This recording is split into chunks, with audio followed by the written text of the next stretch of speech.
गर्मी की हालिया शिद्दत में इजाफे के साथ ही जहाँ आम शहरी मुतासर हो रहे हैं, वहीं जो पहले से मुख्तलिफ अमराज में मुब्तला अफराद हैं, वो भी जो है वो इस गर्मी की शिद्दत जो है उसका उनको भी सामना करना पड़ रहा है। ख़ास तौर पे जो शुगर और ब्लड प्रेशर के पेशेंट्स हैं, वो ना तो नमक का ज़्यादा इस्तेमाल कर सकते हैं, ना मीठे का इस्तेमाल कर सकते हैं।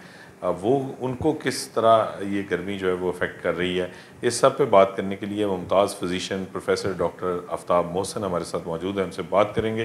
डॉक्टर साहब, सबसे पहले तो ये बताइएगा कि ये जो गर्मी है, आम आदमी को तो ज़ाहिर है उसका इफेक्ट आता है, तो जो शुगर ब्लड प्रेशर के पेशेंट्स हैं, वो इससे आप क्या समझते हैं, किस हद तक मुतासर होते हैं? ये बड़ा ही जहानत पर मबनी है आपका सवाल कि शुगर और ब्लड प्रेशर के मरीज़ों पे ये गर्मी का असर क्या होता है। पहले मैं बता दूं कि गर्मी की वजह से सबसे जो कम असर होता है वो पित्त निकल आती है, जिसको प्रिकली हीट बोलते हैं। उसके बाद गर्मी की वजह से क्रैम्प्स पड़ते हैं, जिनको कुड़ल बोलते हैं, और पट्ठे खिंच जाते हैं। तीसरे नंबर पर हीट स्ट्रोक हो सकता है, जो कि जानलेवा साबित हो सकता है। और चौथे नंबर पर हीट एग्जॉस्शन हो सकती है। इन दोनों में फ़र्क करना बहुत ज़रूरी है, क्योंकि दोनों की ट्रीटमेंट या मैनेजमेंट फ़र्क है। हीट स्ट्रोक में तो ये होता है कि इंसान का चेहरा सुर्ख हो जाता है और टेम्परेचर बहुत बढ़ जाता है, और वो आंखें उसकी ऐसे लगता है बाहर को उबली आ रही हैं, और ये जानलेवा हो सकता है।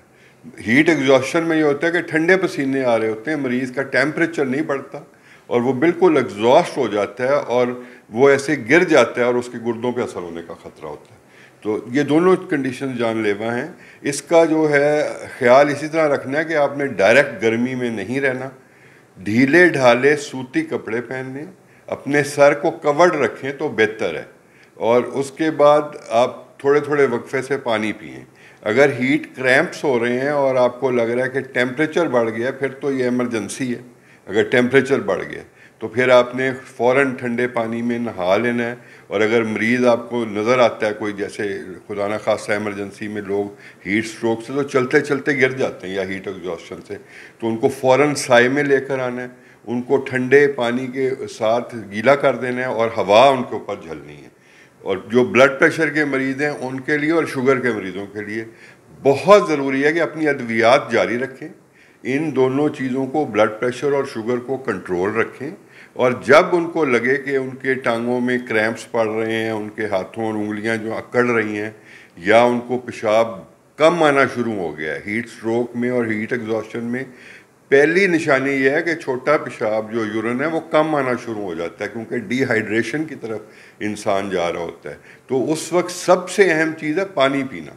तो पानी तो शुगर वाला भी पी सकता है, ब्लड प्रेशर वाला भी। एक्स्ट्रा नमक उस वक्त नहीं लेना चाहिए, पानी पिएं, और साथ ही शेड में जाएं और अपना टेम्परेचर चेक करें, और किसी अपने करीबी अजीज़ को या 1122 को कॉल करें, क्योंकि timing is critical. Sir, sugar के जो पेशेंट्स हैं, जिस तरह वो मीठे का इस्तेमाल नहीं कर सकते, तो वो जिस तरह आजकल के मौसम का एक बहुत ही महबूब फल है, उसका फ़ायदा भी बहुत है कि आप जो है वो तरबूज़ इस्तेमाल करें, तरबूज़ खाएं आप।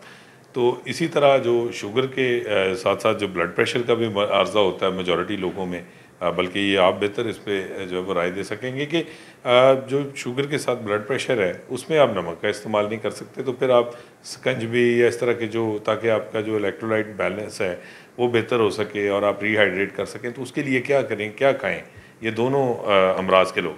आदि आयत है कुरान की, कुलू वशरबू वला तुसरिफू, खाओ और पियो मगर इसराफ या ज़्यादती न करो।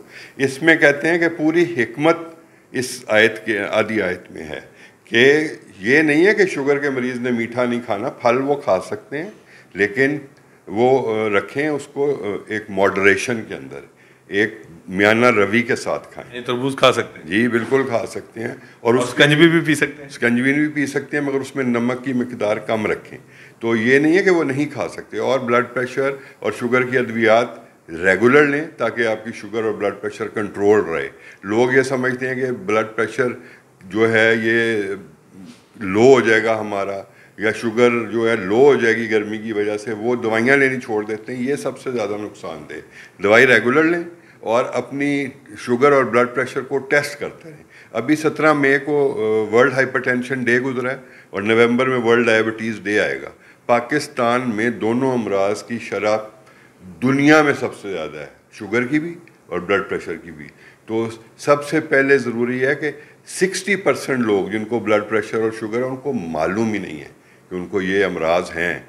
तो please check your blood pressure, check your sugar. अब तो वो घर वाले हालात हैं, they are very very accurate, sensitive, तो वहाँ घर पे कर लें। और ब्लड प्रेशर, ये जो डिजिटल ब्लड प्रेशर अपरेटसेस हैं ये बड़े वैलिडेटेड हैं, इनसे ब्लड प्रेशर चेक कर लें। लेकिन एक जो तरबूज है उसका क्वार्टर हिस्सा आप एक वक्त में खा सकते हैं।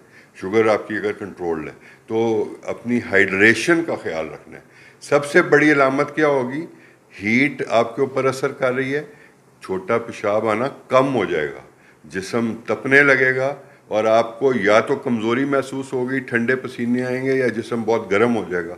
इस वक्त शेड में चले जाना चाहिए, किसी को इन्फॉर्म करना चाहिए, और क्योंकि इंसान चलते चलते एकदम गिर सकता है।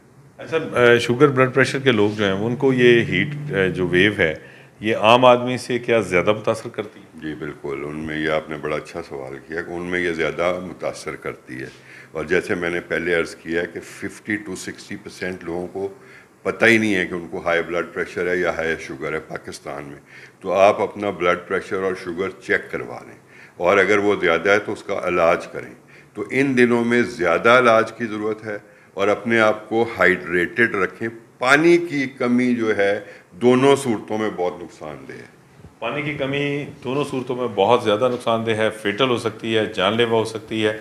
और ये शुगर और ब्लड प्रेशर के जो पेशेंट्स हैं उनको ज़्यादा एहतियात करने की ज़रूरत है।